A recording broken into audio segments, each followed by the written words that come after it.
નમસ્તે વિદ્યાર્થી મિત્રો, કેમ છો બધા? બધા જ વિદ્યાર્થી મિત્રોને મારા જય શ્રી કૃષ્ણ. આપણે વાણિજ્ય વ્યવસ્થા ચેપ્ટર નંબર 3 આયોજનની અંદર આપણે આયોજનના મહત્વ અને આયોજનની મર્યાદા વિશે અભ્યાસ કર્યા બાદ હવે આપણે આયોજનની પ્રક્રિયા વિશે અભ્યાસ કરવાનો છે. તો કે આયોજન કેવી રીતે કરવું એની આખી આપણને પ્રક્રિયા આપી છે. ખાસ આઈએમપી પણ પ્રશ્ન છે કે આયોજનની પ્રક્રિયા જણાવો. તો આયોજન કઈ રીતે કરવું એના વિશે ખાસ આપણને ટોપિક આપ્યો છે કે આયોજનની પ્રક્રિયા. બરાબર, આયોજન કઈ રીતે કરવું, કયા કયા તબક્કાઓ પર શરૂઆત કરવી, ક્યાંથી શરૂઆત કરવી એના વિશે આપણને માહિતી આપી છે. તો આયોજન એક બૌદ્ધિક પ્રક્રિયા છે. આયોજન એ બુદ્ધિપૂર્વકની પ્રક્રિયા છે કે વિચારણા કરી અને આયોજન કરવામાં આવે છે. ભવિષ્ય માટેની પ્રવૃત્તિઓનો નકશો છે કે ભવિષ્ય માટેની પ્રવૃત્તિઓનો નકશો છે કે ભવિષ્યની અંદર કેવી કેવી પ્રવૃત્તિઓ કરવી એના માટે આપણે નકશો તૈયાર કરી, રૂપરેખા તૈયાર કરીને આપે છે. જેમાં સંચાલન રંગ પૂરે છે. આપણે જે પણ પ્રવૃત્તિ કરી, રૂપરેખા તૈયાર કરી, એ મુજબનું કામ રહ્યું એ સંચાલનને કરાવવાનું હોય છે. ભવિષ્યની અનિશ્ચિતતાઓ કે ભવિષ્યની અંદર શું થવાનું છે એ કાંઈ નક્કી નથી. એટલે એની અનિશ્ચિતતા હોવાથી નક્કી કરેલા આયોજનને તબક્કાવાર પાર પાડવા માટેની પ્રક્રિયા નીચે મુજબ અમલમાં મૂકવામાં આવે છે. કે ભવિષ્યની અનિશ્ચિતતા છે, ભવિષ્યમાં શું થવાનું ખબર નથી, તો જે આપણે આયોજન કરી છે આ આયોજનને તબક્કાવાર પાર પાડવા માટે એટલે કે વ્યવસ્થિત રીતે એના મુજબ કામ કરવા માટેની પ્રક્રિયા આપણે કરવાની છે, જેને આપણે આયોજનની પ્રક્રિયાઓ તરીકે ઓળખશી.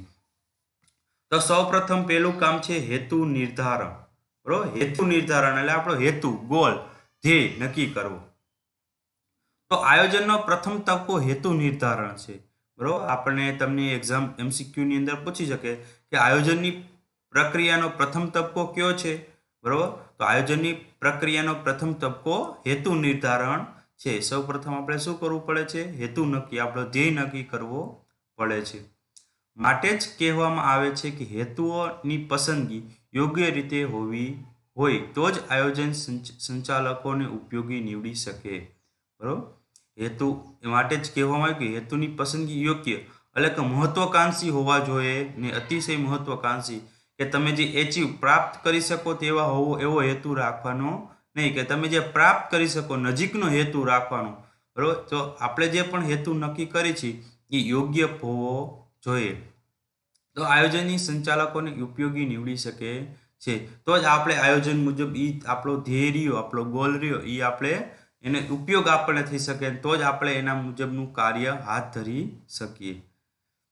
હેતુઓ વ્યવહારિક હોવા જોઈએ. બરોબર, હેતુ રહ્યો વ્યવહારિક એટલે કે તમે એચીવ પ્રાપ્ત કરી શકો તેવા હોવા જોઈએ, એટલે કે તે વાસ્તવિક અને બુદ્ધિગમ્ય હોવા જોઈએ.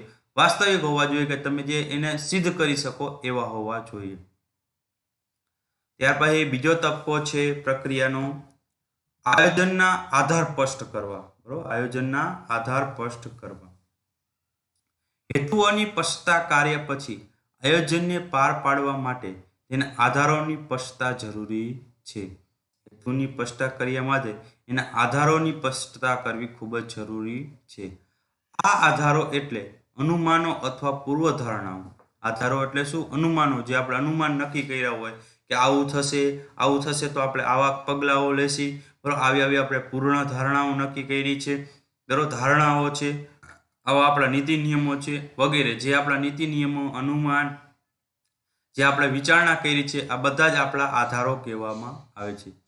એકમને અસર કરતા આંતરિક અને બાહ્ય પરિબળોને ધ્યાનમાં રાખીને પૂર્વ ધારણાઓ કરવામાં આવે છે. એકમને અસર કરતા આંતરિક એટલે કંપનીની અંદરના કે કર્મચારીઓ છે.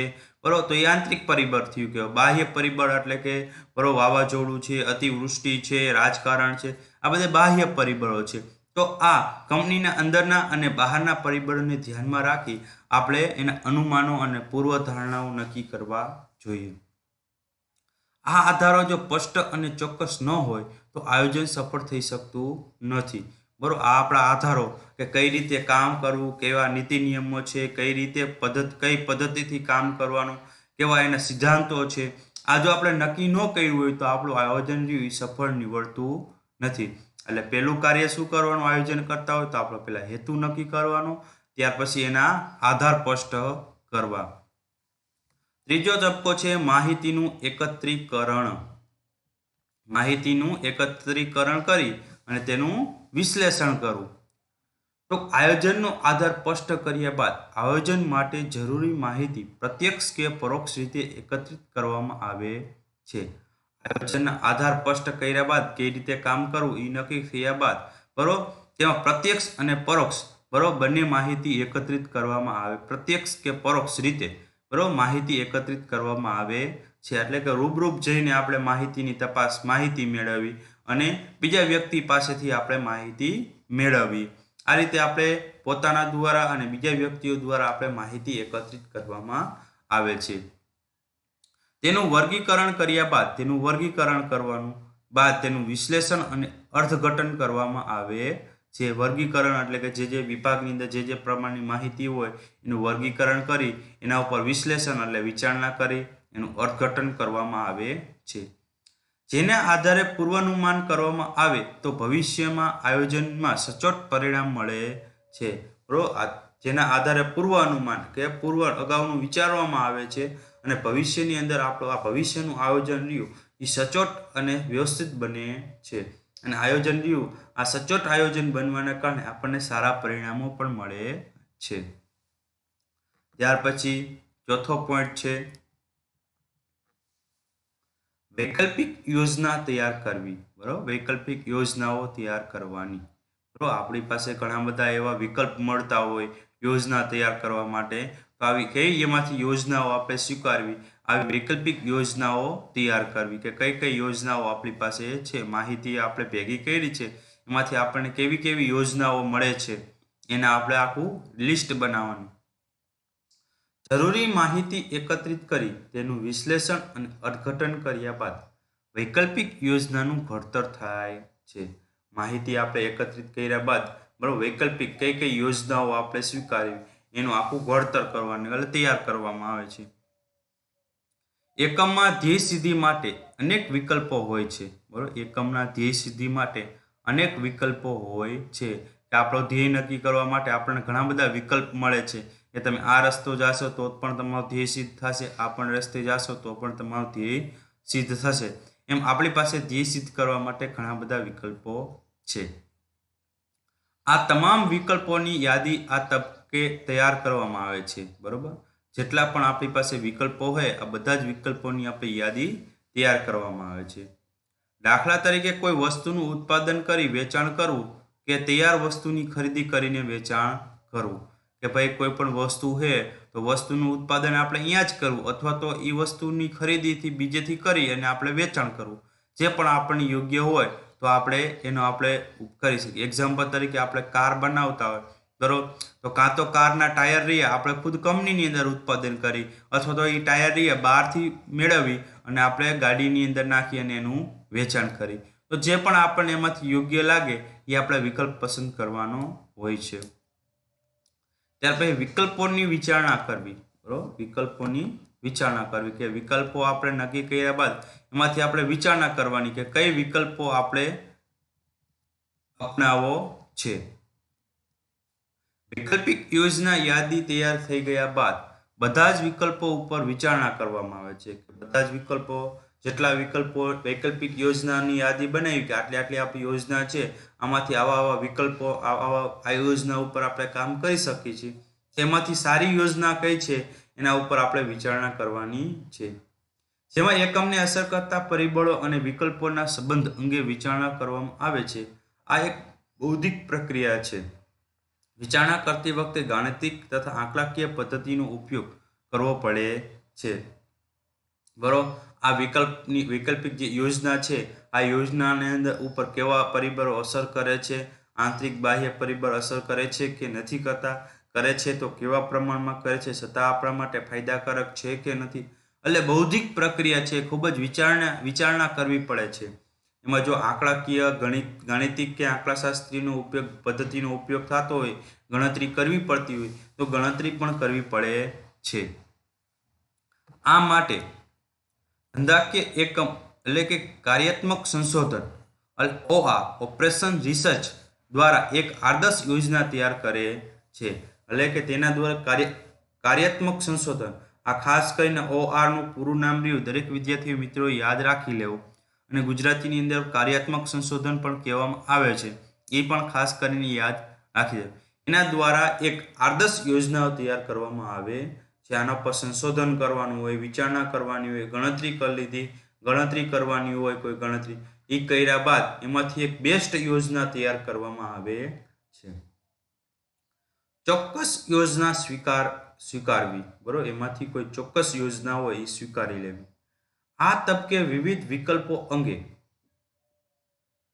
વિચારણા, અભ્યાસ અને ચકાસણી કરી કોઈ એક શ્રેષ્ઠ યોજના સ્વીકારવામાં આવે છે. બધા જ વિકલ્પો અંગે વિચારણા કરી, અભ્યાસ કર્યો, બરોબર, એના પર ગાણિતિક પ્રક્રિયાઓ કરી, બરોબર, આંકડાશાસ્ત્ર પદ્ધતિનો ઉપયોગ કર્યો, તો એના ઉપર આંતરિક બાહ્ય પરિબળોની વિચારણા કર્યા બાદ જેમાંથી સારી યોજના હોય એ યોજનાનો આપણે સ્વીકાર કરવાનો છે કે આપણા માટે આ બેસ્ટ યોજના છે, તો એ બેસ્ટ યોજનાનો સ્વીકાર કરવાનો. ત્યાર પછી ગૌણ યોજનાનું ઘડતર અને ચકાસણી, બરોબર, ગૌણ યોજના હોય એને અનુરૂપ કોઈ યોજના હોય તો એની યોજનાનું ઘડતર કરવાનું અથવા એની ચકાસણી. મૂળ યોજનાને અનુરૂપ અથવા તો મૂળ યોજનાને સહાયરૂપ થાય તે અંગેના પ્રકલ્પો અથવા તો વિકલ્પો વિચારવામાં આવે છે.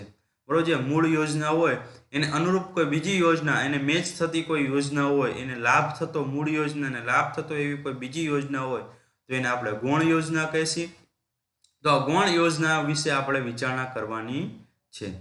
ગૌણ યોજના તરીકે ઓળખવામાં આવે છે. દાખલા તરીકે કાર બનાવતી કંપની ટાયર બનાવવામાં કે બહારથી ખરીદવા તે અંગે જે નિર્ણય કરે તેને ગૌણ યોજના કહી શકાય છે. કે ભાઈ કોઈ કાર બનાવતી કંપની છે, હવે ટાયર તો કાં ખુદ કંપનીની અંદર બનાવે અથવા તો કોઈ બીજી બહારની કંપની પાસેથી પોતે મગાવે તો એ ગૌણ યોજના થઈ કહેવાય. બરોબર, અંદર કંપનીની અંદર બનાવે અથવા તો બહારથી લઈ આવે તો એ ગૌણ યોજના તરીકે ઓળખવામાં આવે છે. આ ગૌણ યોજના તૈયાર કર્યા બાદ તેની સફળતા અંગેની ચકાસણી કરવામાં આવે છે કે એને અનુરૂપ બીજી કોઈ ગૌણ યોજના હતી તો એની યોજના તૈયાર કરવામાં આવે છે અને આપણને કેટલી સફળતા, આપણને કેટલો ફાયદો થશે એની ચકાસણી કરવામાં આવે છે, જેથી ભવિષ્યમાં મૂળ યોજનાને કોઈ અવરોધ નડે નહીં.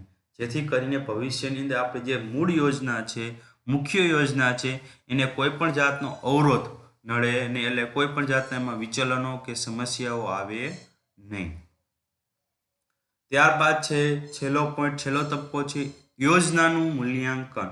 બરોબર, જે પણ આપણે યોજના કરી છે એનું આપણે મૂલ્યાંકન કરવાનું છે. ગૌણ યોજનાનું ઘડતર અને ચકાસણી કર્યા બાદ સમગ્ર યોજનાનું મૂલ્યાંકન કરવામાં આવે છે. ગૌણ યોજનાનું ઘડતર અને ચકાસણી કર્યા બાદ સમગ્ર યોજનાનું મૂલ્યાંકન કરવામાં આવે છે કે જે રીતની આપણે યોજના કરી છે આ યોજના મુજબ કામ થાય છે કે નહીં. ગૌણ યોજના કરી છે તો ગૌણ યોજનાનું એ મુજબ કામ થાય છે કે નથી થતું એનું મૂલ્યાંકન કરવામાં આવે છે અને એની ચકાસણી પણ કરવામાં આવે છે. એકમમાં જ્યારે જરૂર જણાય ત્યારે ત્યાં યોજનાના મૂલ્યાંકન અને નિષ્ણાતો અને સલાહકારોની મદદ લેવામાં આવે છે. જ્યાં આપણે યોજનાઓ ઘડી હોય ત્યાં યોજનાની જ્યારે જરૂર પડે ત્યારે એનું મૂલ્યાંકન કરવાનું હોય છે. નિષ્ણાતો અને સલાહકારોની મદદ લઈ અને એમાં સુધારા વધારા કરી અને આપણો ધ્યેય સિદ્ધ થાય તે મુજબનું આગળની પ્રક્રિયાઓ કરવાની હોય છે, જેથી સાચો અભિપ્રાય મળે અને યોગ્ય નિર્ણય લઈ શકાય. જેથી કરીને આપણે સાચો અભિપ્રાય મળે કે ભાઈ આપણે જે યોજના ઘડી છે, જે વિકલ્પોની પસંદગી કરી યોગ્ય છે અને આપણે આગળ નવા નિર્ણયો લઈ શકીએ. આયોજન એ સતત ચાલતી પ્રક્રિયા છે. આપણે અગાઉ જ કીધું કે આયોજન રહ્યું એ સતત ચાલતી પ્રક્રિયા છે. જ્યારે આપણે તબક્કાવાર આગળ વધીએ ત્યારે જુઓ અને આગળ વધો. જ્યારે આપણે તબક્કાવાર આગળ વધીએ ત્યારે જુઓ અને આગળ વધો કે ભાઈ સૌપ્રથમ જે યોજના આપણે કરી છે, નિર્ણય લીધો છે એ મુજબ થાય છે કે નથી. હા ભાઈ, એ મુજબ થાય છે, બરાબર, આપણે સારા પરિણામો પણ પ્રાપ્ત થાય છે તો પછી આપણે આગળ વધવાનું હોય. જો આપણે આપણા ધ્યેય મુજબ કામ ન થતું હોય, આપણો ધ્યેય સિદ્ધ ન થતો હોય, બરાબર, તો પછી આપણે આગળ વધવાનું થાય ને એમાં સુધારા વધારા કરી આપણને ફાયદો થાય ત્યાર પછી જ આપણે આગળ વધવાનું હોય છે. એટલે જુઓ અને આગળ વધો. નો સિદ્ધાંત અપનાવવો પડે છે. આ સિદ્ધાંત અપનાવવો પડે છે અને દરેક તબકે મૂલ્યાંકન જરૂરી છે. દરેક તબક્કાનું મૂલ્યાંકન જરૂરી છે. ધ્યેય સિદ્ધિનું હોય, વિકલ્પોની પસંદગી હોય, બરોબર, એના ઉપર વિચારણા કરવાની, જે પણ તબકે આવે આ બધા જ તબક્કાનું મૂલ્યાંકન કરવું ખૂબ જ જરૂરી બને છે. તો આપણે અહીંયા આયોજનની પ્રક્રિયા વિશે અભ્યાસ કર્યો. તો દરેક વિદ્યાર્થી મિત્રોએ આયોજનની પ્રક્રિયાઓનો પ્રશ્ન લખી અને પાકો કરવો.